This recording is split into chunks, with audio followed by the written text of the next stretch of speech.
In today's video, I'm showing you how I assemble a separating zipper from a continuous zipper tape and also how I install it. So I have my pliers that I use from when I used to make jewelry. That's what I had on hand, but it's probably best to use a crimper. That's probably going to be your best option to use, but I don't have that on hand, so I use pliers. So next I have my zipper parts. I have my zipper pull here. I'm using a size 10 zipper. That's the zipper that matches my project, so that's why I'm using that. I have my zipper pull stopper. You're supposed to have two, one for each side, but I only have one. I lost the other side. Here I have my zipper box that has my insertion pin here. And your insertion pin is going to be taller than the other side of your zipper box. And that's just tall enough to measure one zipper tooth, whether that is your metal zipper or your nylon zipper. It's just going to be taller, but just tall enough to measure one zipper tooth. And I don't think it matters whether the insertion pin is on the left or the right side because I have these zippers here. So for this pink one, the insertion pin is on the right side. The black one is a invisible separated zipper. It's on the left side. And I have this pink, gray one. It's a two-way zipper. The insertion pin is on the left side. And then I have this black one. It's on the right side. So in my opinion, I don't think it matters which one is on the left or right side. I think it depends on which side of your zipper is the longer. That's how you'll determine which side the insertion pin goes on. So here I'm putting my zipper pull through my zipper. If you put this in the wrong side, it's just not gonna move at all.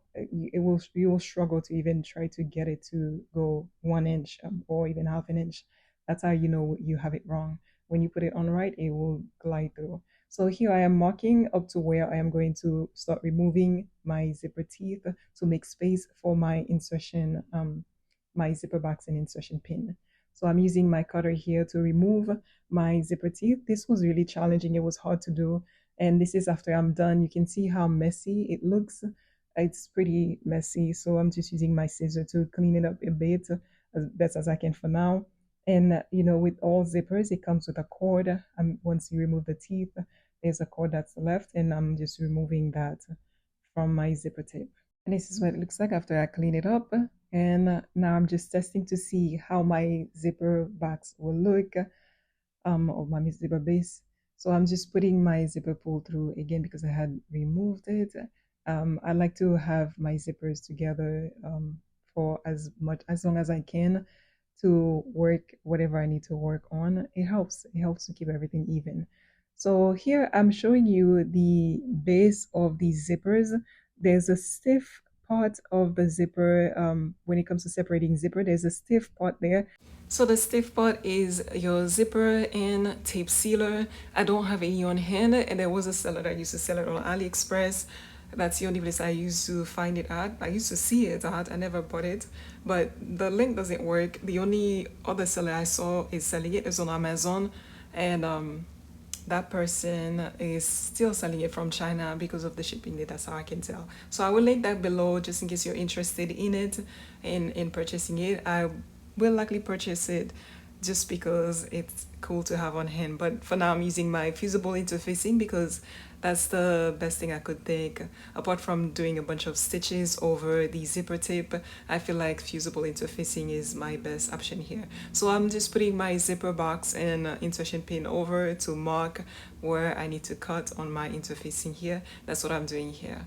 And next I'm going to just go ahead and start inserting my zipper box and insertion pin. I'm starting with the insertion pin here, and I'm just inserting it through on the left side. And only if I could have remembered to make sure I keep it touching the zipper tooth to make sure it goes against it, touch it. But there was a point where it moved a bit, and I had gotten it in so tight that I could not move it away or move it closer. So I tried different pliers, and my pliers are very rusty, so I feel like they did kind of make my zipper look dirty.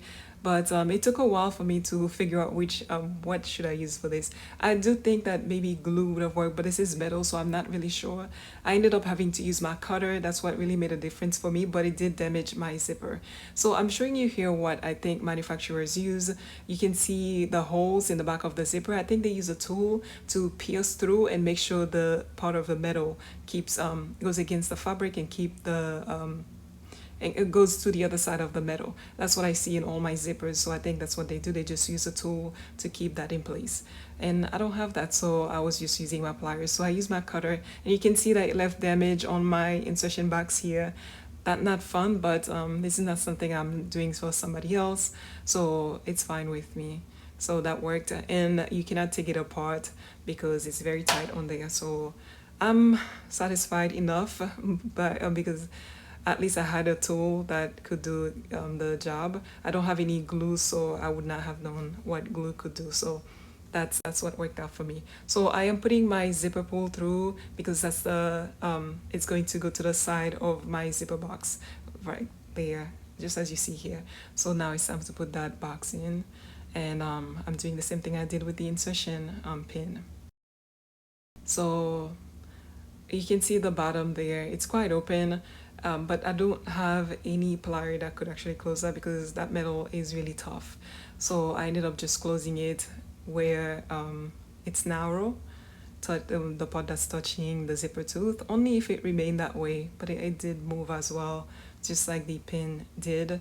And it is what it is. At least it stayed in place. So it got the job done. So I'm using my cutter to do the same thing again. Of course, it left damage, and I went over it twice. So yeah, it works. It damages the pin. So if I was doing this for somebody else, that wouldn't be the best option to use. I feel like if you have crimp, because they do have zipper tools specifically that you can use. I've never purchased any, but I'm pretty sure they have some crimpers that you can use and just crimp it in place. I don't know, other maybe a hammer, but that probably would have been too much. But my cutter got the job done, so I'm fine with that. And so this is everything inserted, and my zipper pull works. And yeah, there's a little bit of hole there because it's not touching the zipper tooth. The insertion pin and box is not touching the zipper teeth as they are supposed to. So here I'm marking where my zipper is going to end on my project, and that's what I'm doing here. I ended up using my iron off pen instead because I didn't want to leave the blue mark on my zipper tip. So I'm showing you here where my zipper pull actually touches on the tip. It never goes off this line. Either on both sides there's like a line that is differentiated where the zipper actually touches, and it never moves away from it. Had I realized that, had I paid attention to that, I would have made sure my pattern is would be up to that measurement, honestly. But I made my pattern space to be 3/4 of an inch, and I did go 1/8 of an inch away from this line that I showed you, and that just so happened to be 3/4 of an inch, so that works fine. But if I knew better, I would have made sure to just use smaller space because I didn't want to have that much white space on my exposed zipper. So I wish I knew better. I wish I paid attention. So I ended up drawing a line where my markings were because it's just gonna make it easy for me to sew over the line. And that's what I did here. I'm just showing you how my zipper pull does not touch the line, but still I think it's just a lot of white space that it could have been minimized if I had paid attention to how my zipper tips are constructed. So I am marking again where my zipper ends, right there, and that's before I start inserting my zipper. This is where my zipper pull stopper will also go, so that's what I'm marking here. Although my zipper it's supposed to end there, I'm still going to cut past it because I don't want to have the raw edge. Since my zipper will be exposed, it's best for me to just make it look more neat, and instead of having a raw edge exposed, especially because it's not so clean when I cut it. So that's why I went past where my markings were. So I removed the teeth. As you see here, it's a mess, just like it was at the bottom.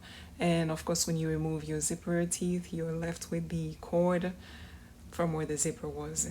I did better on this side of my zipper tip, and it's not looking too crazy. So I did so well that I had to use my seam ripper to actually get rid of the cord on that side. So that's how that worked out, with me using my seam ripper. So because it's still a mess on the other side, I ended up using fusible interfacing just like I did for my zipper end.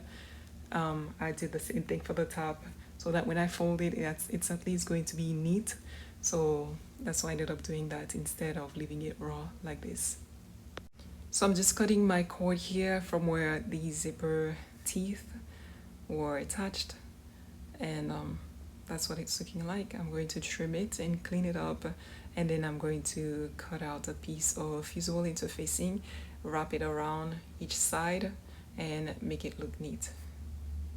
If I didn't have any fusible interfacing, I think I would have used some fabric and just make sure I whip stitch all around it to hide the raw edges. That's how I would have gone about it if I didn't have the fusible interfacing. But I do think that the zipper and tape sealer is the best option.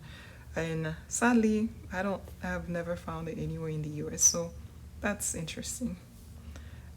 Yeah, whenever I purchase it, I'll do a demo, but I don't know when that will be because it's coming from China. It's gonna take a long time, so I have not even purchased it yet, so I don't know when I will and how long it will take for me to reach. Probably a month. It seemed like it when I looked, but I will link it below anyway, so you can check it out. But yeah, this is my zipper pull stopper, and I am just securing it here on my zipper tape.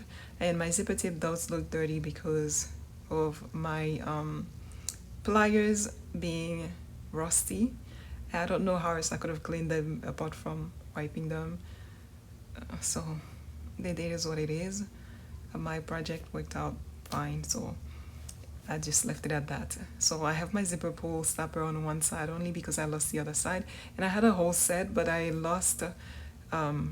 I don't know. I think I threw it all out. So that's kind of sad. So this was what was happening whenever I pulled my zipper. It's getting caught in the fusible tape, so I ended up doing whip stitch to keep it in place and keeping it secured, and that just stopped happening. So that's great. Using the whip stitch. So that's what I would have done if I used fabric. So it worked out well. And there's of course a little hole there in between my zipper teeth and box, but that is because it's not touching the zipper teeth as it's supposed to, so that left a hole sadly, but I'm using a flap, so it's okay. So now it's time for me to start inserting my zipper to my project. That's what I'm going to do here. Sadly, I ended up adding to my measurement. It was supposed to end where I marked it, and I'm just putting it the other side to make sure it ends on the same side, on the same measurement, it's the same length. And I was going to cut it, then I decided to just fold it instead. I stopped myself. That was smart because I did not want the raw edges anyway, so I feel like folding it would give the neater look, and it did. But unfortunately I ended up adding some of it into my project. I was not supposed to, which gave my project the wobbly. My zipper looks very wobbly because it's the longer, ended up being longer than my project. So yeah, although it was just a little bit, it made a difference. So this is my zipper pin to my project. Both sides are pinned and ready to be sewn in. And so I'm doing hand sewing because I could not find my zipper foot attachment for my machine, and I just feel like hand sewing would give me better control than just using my regular zipper, my regular foot on my sewing machine. So I'm just hand sewing it. I'm using a regular backstitch to do so. And I'm starting from the top on the side. You can see how I'm taking some of this fusible interfacing part in. It's not supposed to be part of my zipper attachment. It's not supposed to be attached to my fabric at all, but I'm adding it to it. Just that little bit makes a difference, so definitely pay attention. I just was not thinking, honestly. That's really why this is happening. I just was not thinking how this could affect the measurement of my zipper. It's not because of the way I hold my zipper. At first I thought so, but it's not. My zipper is pinned in place. It's just the little bit that I added that made a difference. It makes it look wobbly because it makes it longer than my project. So that's the problem here. With my end result, at least you'll see. But yeah, I'm using the regular back stitch to stitch things in place. And you remember my pink line that I did with my iron off pen, my erasable pen. So, well, iron off pen really. So that's what I'm sewing over to keep everything straight. So I'll just let you watch the little bit that I filmed.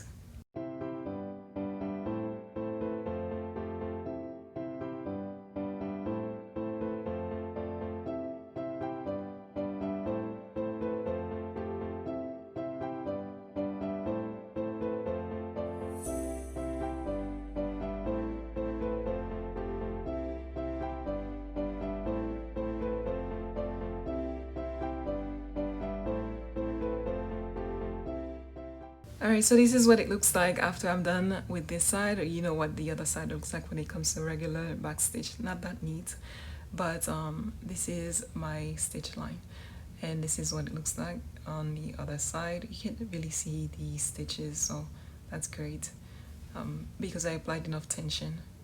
And yeah, so that's what it's looking like. I'm satisfied with that. And as I said, my goal is to fold the top part to give a neat look. And it's supposed to be about like 3/8 of an inch, and you can be like, I have just 1/8 of an inch, about that, maybe 3/16 of an inch. But anyways, after I did the other side, this is what it's looking like. Looks pretty neat. Doing things, hand sewing off camera is definitely gives more neat result. And I will be folding that as well. And then I'm folding my lining over that stitch line, onto that stitch line, and then I will be doing an edge stitch, hand sewing an edge stitch to keep it all in place. So that's what I'm doing here. I'm just folding my lining seam allowance over onto my stitch line that I have on my zipper. And that's what I'll be doing with the other side as well, except that I am going to create a little flap because I don't want the zipper to touch my back, but also I have the little hole going on in my zipper that helps to keep it hidden. So that's what I'll be doing after I pin my lining in place. So I'll be tacking, doing like a tack stitch to keep the top of my zipper in place before I actually sew the lining onto my zipper. That's what it's looking like after pinning most of it.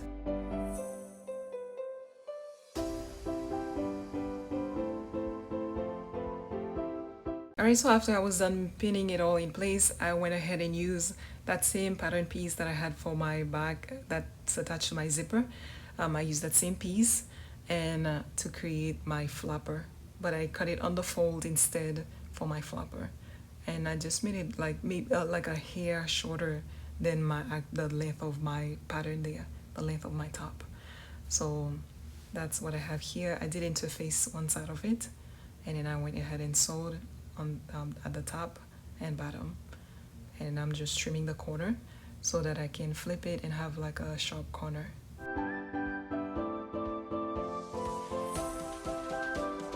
So I had gone ahead and iron my little flap here, and it is the same height as my project there, just like a hair shorter, literally. And I'm ready to start inserting it. I made sure the part that is interface is touching my zipper pull, or it's a part that is connecting to my zipper. And now I'm going to remove my pin and sandwich that in between the lining and the zipper. That's how I'm going to attach this on. I'm going to pin it all along my zipper length, and that's how I'm attaching it. And then after I'm done, I will do my edge stitch to connect it all together.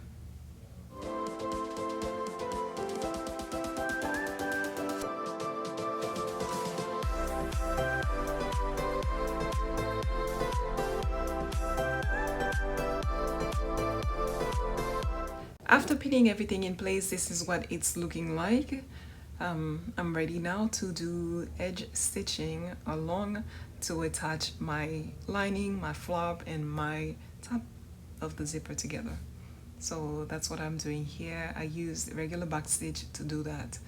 So that's what I'm doing here. Only in this case would I hold my fabric this way to sew, because it's not easy to fold that metal part over my hand and get a clean result. And even so, I only got a clean result on top, not on the bottom. This is what it's looking like after I was done with the edge stitching. This is the bottom part. Not very neat, unfortunately. Hand sewing is supposed to give you more control, but I definitely was not careful with how things were going to end up looking at the bottom. But yeah, this is the underside of the other side. Definitely not clean, not the cleanest part at all. So I'm just putting it all together here. This is what my zipper looks like. You can see the bump on top. That's because my zipper is longer than my project by like 1/8 or 3/16 of an inch. and that's just such a bummer. That's not what I wanted. For my final project, I did add a hook and eye set to keep everything closed, but this is a video about adding zipper, installing the zipper, so I did not show you that part, but that's what the inside looks like with the flap on. I just did not want my zipper touching my back. It's metal. Um, if it gets hot, I don't have to worry about it touching my skin. So this is what everything looks like, and overall I'm satisfied with how it looks. I just wish I had paid attention to my zipper length and made sure I did things right. But this is everything for now. Thank you for watching. Until next time, bye.